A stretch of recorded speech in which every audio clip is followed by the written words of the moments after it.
शायद वो भारत को नहीं समझते। उनको वो पुलिस के बड़े ऑफिसर हैं, अच्छी बात है, लेकिन उनको भारत को समझने की आवश्यकता है। इनको इस तरीके का बयान नहीं चाहिए। हमें सभी धर्मों के मान्यताओं, उनके जो परंपराएं हैं, उनकी जो रवायतें हैं, उनका सम्मान करना सीखना चाहिए और सामंजस्य बनाना होगा। ये हमेशा होगा, कभी होली में रमज़ान आएगी, कभी दिवाली में कोई और दूसरे धर्म का त्यौहार आएगा। भारत को विविधतापूर्ण भारत है, तो इसमें हमको हर त्यौहार का सम्मान भी हो जाए और सामंजस्य भी स्थापित हो जाए, ये अधिकारियों को सीखा। मैं उस पर तो वो राम गोपाल जी ने अपने हिसाब से कहा है, मैं उस पर कोई टिप्पणी नहीं करना चाहूँ, लेकिन इतना ज़रूर कहना चाहूँगा कि उनको भारत को समझने की आवश्यकता है। ये जो 5 साल का मोदी जी का मैंडेट है, इसमें देश की माली हालत, गरीबों को गरीबी से बाहर लाना, बेरोजगारी की समस्या का समाधान, महंगाई का निराकरण करना, गरीब अमीर के बीच में बढ़ते हुए अंतर को पाटना, ये सब कामों की बजाय जो है, जहाँ जहाँ इस तरीके के नाम हैं जिसमें कुछ मुगलियापन दिखाई देता है, उन नामों को बदलने पे ही लगे रहे। अगले 5 साल बीत जाएंगे। तो राजीव जी को समझने के लिए मणिशंकर अय्यर की दृष्टि की आवश्यकता नहीं है। भारत ने 5 साल उनको प्रधानमंत्री के रूप में देखा है, लीडर अपोजिशन के रूप में देखा है।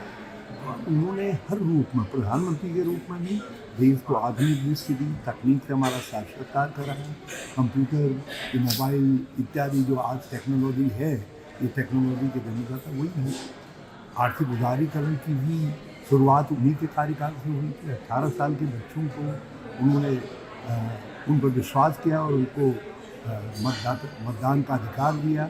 इससे गतिशीलता आई भारत की राजनीति के अंदर। पंचायती राज को गांधी के सपनों के अनुसार ग्रासरूट तक लेकर के जाना, आज दुनिया में सबसे ज़्यादा निर्वाचित प्रतिनिधि हिंदुस्तान में हैं, और उसका श्रेय किसी को जाता है तो वो राजीव गांधी जी द्वारा जो पंचायती राज का सुधार किए गए थे उसको जाता है। उसके जरिए महिलाओं को, दलितों को, पिछड़ों को गवर्नेंस में भागीदारी मिली, और भी बहुत सारे ऐसे सुधार उन्होंने किए। शिक्षा के क्षेत्र में, दूसरे क्षेत्रों में जो सुधार जो है वंदनीय है। उन्होंने रक्षा के क्षेत्र में ऐसे इक्विपमेंट वेफर्स ऐसी तो जिसने हमको एक कन्फ्लिक्ट ही नहीं जिताया, कारगिल वाला, जो आज भी हमारी आर्मी की बैकबोन है, जिसके ज़रिए हम चीन को डरा सके हैं अपनी बॉर्डर के अंदर। वो फोर्स की तो है, वो इस तरीके का आर्मामेंट भी भारत को लाने का काम राजीव गांधी जी के समय में हुआ। तो राजीव गांधी जी ने समृद्ध खुशहाल भारत बनाने, आधुनिक दृष्टि का मॉडल भारत बनाने, गतिशील भारत बनाने में जो उनका योगदान था, उस योगदान को देश जानता है। तो उनको किसी मणिशंकर के चश्मे की देश को आवश्यकता नहीं है, और देश ने उनको लीडर अपोजिशन के रूप में देखा है।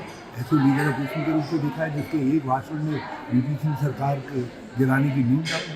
वीपी सिंह सरकार उनके एक भाषण से संसद में जो उन्होंने कश्मीर में दिया था, उसे गिरने की भूमिका बनी थी।